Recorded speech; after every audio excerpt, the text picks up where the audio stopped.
Hey guys, let's get more news about Dallas, but first, don't forget to subscribe and leave your like.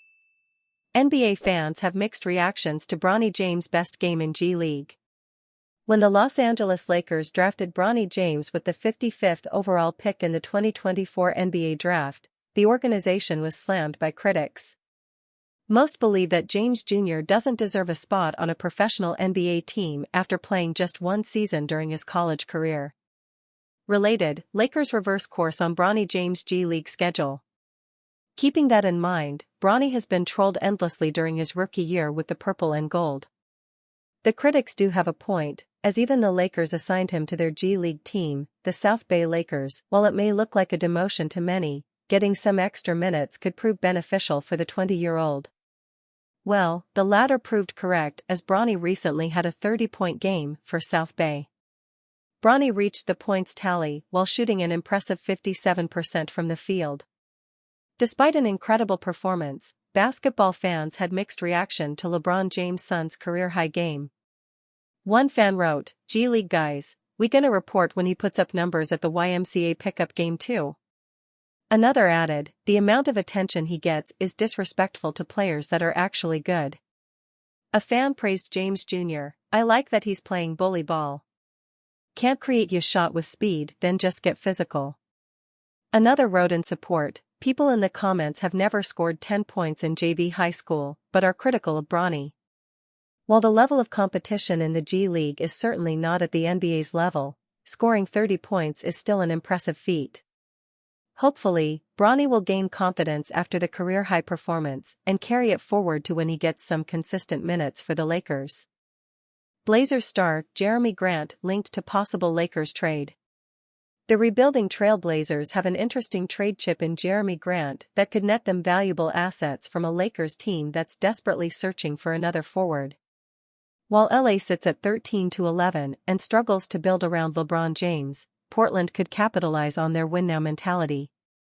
The proposed deal would bring Rui Hachimura, Gabe Vincent, and a coveted 2025 first-round pick to Portland. For a Blazers team focused on the future, acquiring another first-rounder could be crucial for their rebuilding timeline. Hachimura, averaging 12.6 points and 5.4 rebounds this season, would give Portland a young forward with upside. Though he hasn't matched his playoff performance from last year, the 25-year-old could benefit from increased opportunity in Portland's development-focused system. Vincent has struggled in LA, putting up just 3.8 points per game while battling injuries. However, he's shown flashes of potential in the past and could be worth a look as Portland evaluates young talent. While Grant's defensive versatility and shot creation would certainly help the Lakers contend, his declining numbers this season, 15.3 points on 38% shooting, might actually make this the perfect time for Portland to maximize his trade value. The Blazers could sell high on Grant while adding both immediate assets and future draft capital. For Portland's rebuild, accumulating picks and young talent should be the priority. Getting a first-rounder that far out, 2029, from a Lakers team that might look very different by then, could prove extremely valuable. The Blazers would be wise to seriously consider this offer while Grant's value remains high and before the Lakers potentially look elsewhere for wing help. 3 teams LeBron James should demand a trade to if he cares about winning. If you're like me, your NBA news cycle has been overtaken by sudden and unexpected LeBron James trade rumors. The simple fact remains, LeBron is going to retire in a Los Angeles Lakers uniform, but LA's mounting struggles and inability to build a true winner around James at least opens the door for speculation. Most notably, the Golden State Warriors remain interested in pairing James with Stephen Curry. That report comes from ESPN's Brian Windhorst, who also notes that James holds all the power here. The 20-time All-Star is equipped with a no-trade clause, so 2 things must happen to spark a trade. LeBron would need to approve his destination, and the Lakers would need to actually want to trade him. Here's the plain truth of the matter, as outlined by Dan Woik of the Los Angeles Times. So before anyone can fantasize about James gunning for another title with Stephen Curry in a Golden State Warriors uniform, James would have to say it's what he wants.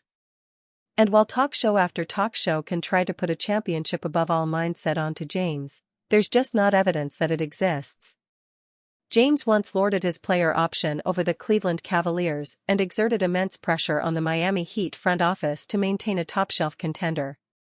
That attitude just hasn't followed James to LA, where he has laid down family roots and established a major off-court business empire. James has gone Hollywood, folks, and he's not leaving to spend the last couple years of his career in a less glamorous market. Frankly, that is understandable. James is, at worst, the second best player to ever walk the earth. His legacy is pretty much set in stone at this point. He has earned a low-stakes swan song while his son toils on the Lakers' G League team, if that's what he wants. If James wants to actually contend for one last NBA title, however, he'd do well to demand a trade to one of these teams. Subscribe to The Whiteboard, Fansided's daily email newsletter on everything basketball. If you like The Whiteboard, share it with a friend. If you don't like it, share it with an enemy. Los Angeles Lakers get bad news after 4 days off before facing Minnesota on road. Under rookie coach J.J. Redick, life has been a struggle for the Los Angeles Lakers in the 2024-2025 season. They sit at 13-11 with the 8th seed in the NBA's Western Conference, a play-in spot, after losing 7 of their last 10 games. The sudden decline came just as Redick and the Lakers appeared to have turned their fortunes around. They rode a 6-game winning streak to an inspiring 10-4 start this season. And then the bottom fell out. Following a 41-point spanking at the hands of the Miami Heat on December 4, Redick appeared at a loss for what to say or do, saying it was not a game. I thought we had the right fight, the right professionalism. I'm no sure what was lost in translation. Redick said that he was embarrassed, but took all the ownership in world for his team's poor performance. The Lakers showed some signs of life on Sunday, December 8, registering a 107-98 win at home over the struggling Portland Trail Blazers, a team that came into the game with just 3 road wins in 13 tries. Bad news around Lakers' most iconic star continues. On Thursday, December 12, the Lakers got more bad news just 24 hours before they were set to return to action following a much-needed 4-day break. LeBron James, who in October said that he planned to play in all 82 regular season games for the Lakers this season, was ruled out of Friday's crucial showdown with the Minnesota Timberwolves. The absence will be the second straight game James has missed after playing in the first 23 Lakers games of the season and averaging 35 minutes played while scoring 23 points with 8 rebounds and 9.1 assists. It was unclear whether the 39-year-old James will even accompany the Lakers on their one-off trip to Minnesota. The team has a quick turnaround and must face the Memphis Grizzlies back in Los Angeles on Sunday. The reason given for James' need to sit out once again was foot soreness, the same injury that according to the team kept him out of the Portland game. James, however, also skipped team practice on Wednesday. At the time, Redick said that the reason was that James was gassed and as a result would be taking some time. Lakers collapsing in third quarters. But while a James-less Lakers were able to get past the 13th-place Trailblazers, a team unlikely to qualify even for the play-in tournament in 2025, the Timberwolves present a steeper hill to climb. Though they actually sit a half game behind the Lakers in the standings at 12-11, the Timberwolves had won 4 straight including a win over the Lakers, 2 victories over the Los Angeles Clippers and another win over the Golden State Warriors before dropping the second leg of a 2-game set against Golden State on Sunday. The win over the Lakers was also a home game for Minnesota, who are 7-4 at Target Center in Minneapolis following the blowout loss in Miami. James appeared discouraged. He said that he was also definitely embarrassed and agreed with everything Redick had said. The Miami loss was the Lakers' 4th blowout, 25 points or more, defeat in the previous 12 days. Those losses were all marked by third-quarter collapses, with the Lakers losing those quarters by an average of 14.75 points. Lakers are showing interest in former number 1 pick. You are here, home/sports/NBA/Lakers are showing interest in former number 1 pick. Lakers are showing interest in former number 1 pick. Avatar photo.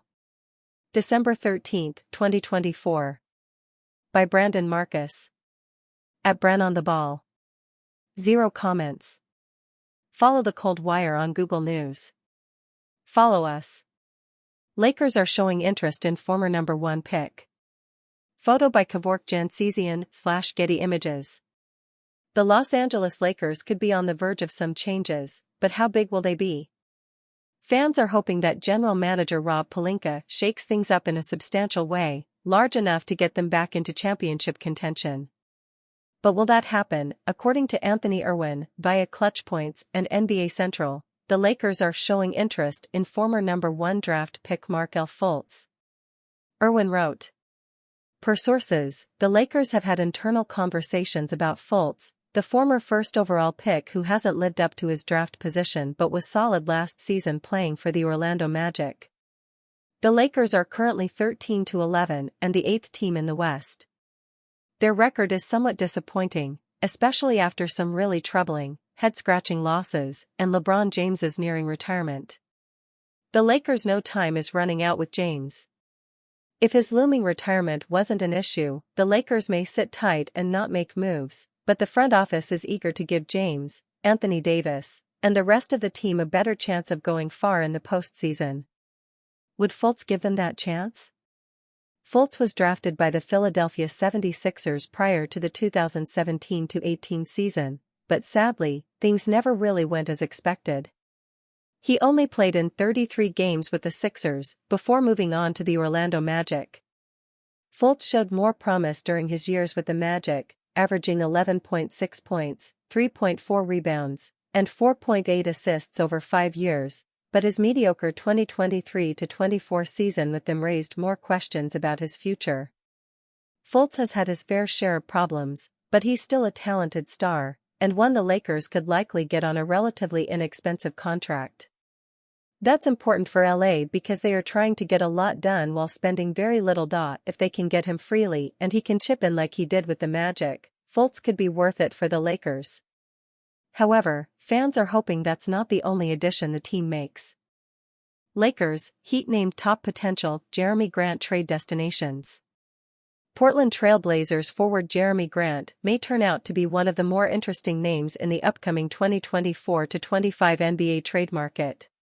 If the Blazers want to trade Grant before the February 6 trade deadline, they should have some acceptable suitors for his services. Today, Matt Levine of SI published a list of the top 5 best trade partners for the Blazers if they're shopping Grant. The Los Angeles Clippers, Cleveland Cavaliers, and Dallas Mavericks all made the list, but the 2 highest were the Miami Heat, perhaps dangling wing Duncan Robinson, and the Los Angeles Lakers with potential future first-round picks to offer. Levine's compensation packages were ill-defined in general. In Robinson's case, it's not clear why the Blazers would want to exchange one 30-year-old player for another. But if the Blazers could get first-rounders from the Lakers in a post-LeBron James world, they might consider that an equitable deal. And you fan? What do you think of the situation of Jerami Grant? Leave your opinion in the comments.